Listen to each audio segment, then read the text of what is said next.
On est toujours trop quelque chose, trop pas assez, trop pas assez.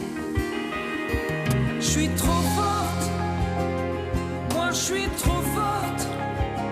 Je connais la chanson, bien sûr ils ont raison. Trop forte, Morane, c'est le titre de la chanson de votre nouvel album Ouvre. On va l'écouter en entier dans un instant, cette chanson. Le titre de Je votre... pensais l'album. Ouais. En entier l'album, on n'aura pas le temps de se parler. Oui, ça m'étonnait beaucoup. En entier la chanson. Et puis on va parler de votre livre aussi, qui s'appelle justement Trop forte. Double sens pour Double Trop forte. sens. Qu'est-ce que vous vouliez dire avec ce titre-là, Trop forte? Trop forte, c'est pas seulement les kilos. Trop forte, c'est aussi la façon dont les gens me voient. C'est-à-dire solide, même parfois insensible. Je l'ai déjà entendu ça, alors que j'ai mes petites fragilités, mes petites écorchures, et ça veut dire ça aussi. Vous êtes dans les extrêmes tout Je le suis dans temps. les extrêmes Trop, tout trop, le temps. trop. Et finalement, trop doué d'avoir réussi tout ça. C'est la conclusion de la chanson, c'est la conclusion du livre. Je me suis pas trop mal débrouillé au bout du compte, effectivement. Alors, votre combat pour le poids prend quand même beaucoup de place dans le livre et du coup, Ouais. beaucoup de place dans votre vie. Qu'est-ce que ça vous a empêché de faire ces kilos en trop ? Mais qu'est-ce que ça m'a empêché de faire ces kilos en trop? Je respirais moins bien, j'avais plus de difficultés à monter les escaliers. Oui, mais les cantatrices, par exemple, Mais ça, c'est elles une sont souvent légende. fortes, elles ont des belles voix. C'est une légende. Les cantatrices sont de plus en plus minces aujourd'hui. On a toujours dit la voix aime la graisse. C'est absolument pas vrai, parce que au plus on est en santé, ça veut pas dire mince, hein, ça veut dire en santé. Au plus on acquiert de la tonicité et la voix en prend un coup dans le bon sens du terme. Donc la voix n'aime pas forcément le gras. C'est vraiment une légende. Vous l'avez remarqué en Maintenant- maigrissant que votre voix était mieux ? Mais c'est-à-dire, ça dépend de ce qu'on fait. Si on arrête de manger, non, il est évident que là, ça se passera moins bien. Mais si on suit une alimentation équilibrée et tonifiante, c'est-à-dire beaucoup de légumes, beaucoup de fruits, évidemment, en dehors des viandes, des poissons, etc., je pense qu'effectivement, ça peut aider. Ça peut aider. Ces kilos en trop ne vous ont pas empêché de faire carrière, d'être accepté et aimé par le public ? Mais tout à fait, même ça énerve mon public quand je me mets à vouloir maigrir et tout. Mais enfin, si finalement c'est mon problème, ça ne les regarde pas.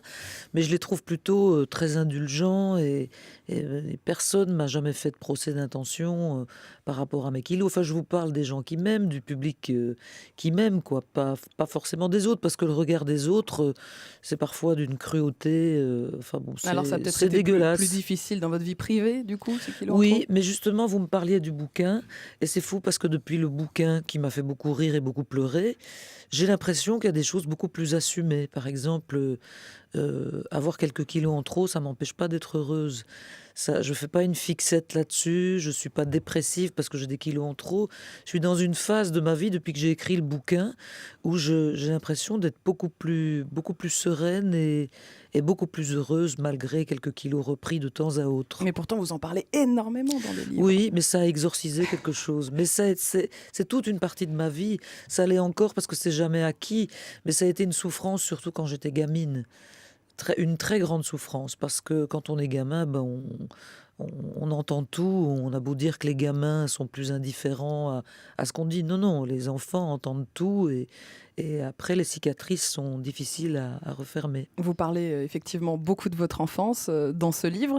C'est pas vraiment un livre sur Morane, c'est pas vraiment un livre sur la chanteuse pour les fans de Morane. C'est un livre sur Claudine, Oui. sur Claudine Lupert, votre vrai nom. C'est un livre sur la femme que vous êtes. Oui, c'est vrai que j'avais écrit un autre bouquin qui retraçait plutôt les étapes de ma carrière, où là, effectivement, c'était mon nom de chanteuse, etc. Et là, effectivement, je le trouve plus humain, celui-ci, parce que ça parle de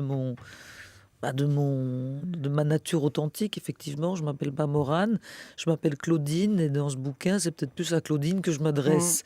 Et c'est peut-être de Claudine que je parle le plus, parce que ce sont mes racines profondes, et et voilà. Et vous parlez pas tellement de morale, mais vous parlez quand même de la chanson parce que c'est viscéral depuis que vous êtes toute petite. Vous parlez donc de vos amitiés, de vos rencontres, quand même, Fugain, Nougaro notamment. Et vous parlez de vos amours, mais alors très tard dans le livre, page 230 sur 300. Pourquoi si tard? Est-ce que c'est le moins important à la fin, le moins réussi, ou on garde le meilleur pour la fin? C'est pas inintéressant, au contraire, c'est passionnant. Mais oui, j'ai plus traité ça comme un gag parce que je ne crois pas en l'amour absolu. Vous ne croyez pas au prince charmant? Je ne crois pas au prince. Je crois au prince relativement charmant, avec ses maladresses que je peux adorer parfois, parce que ça peut être joli les maladresses. Enfin, il ne faut pas pousser non plus, il ne faut pas exagérer. Mais j'y crois toujours, Pour l'instant, comme vous le disiez très justement, c'est un peu la dèche, j'ai pas de mec. Avis aux amateurs. Vous serez prévenus. De toute façon, je pense que les journaux à sensation seront prévenus, même avant moi, j'ai l'impression. Alors, vous dites que le prince charmant n'existe pas, Morane. Pourtant, vous avez une fille et quand elle était petite, vous lui lisiez les contes. Comment vous faisiez à la fin? Je lisais. Par exemple, ma fille n'a jamais joué au Barbie, elle n'a jamais joué à la poupée, elle préférait les histoires horribles, les trucs qui lui faisaient peur, et je ne lui ai jamais parlé ni du prince charmant, ni de la Belle au bois dormant. Il se trouve que par contre, elle, du haut de ses 21 ans et depuis 3-4 ans maintenant, elle l'a trouvé, son prince charmant. Elle a fait beaucoup plus fort que moi. On espère pour elle que ça va durer. Oh, je suis pas inquiète. Parce que les relations qui durent, c'est pas forcément votre fort, comme vous le dites dans le livre, Morane. Je pense aussi, elle doit vivre, elle doit de temps en temps se laisser aller à quelques aspérités affectives. Mais bon.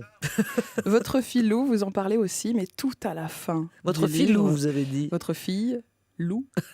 Vous en parlez tout à la fin. Parce qu'elle est filoute aussi. Ouais, ça m'étonne pas.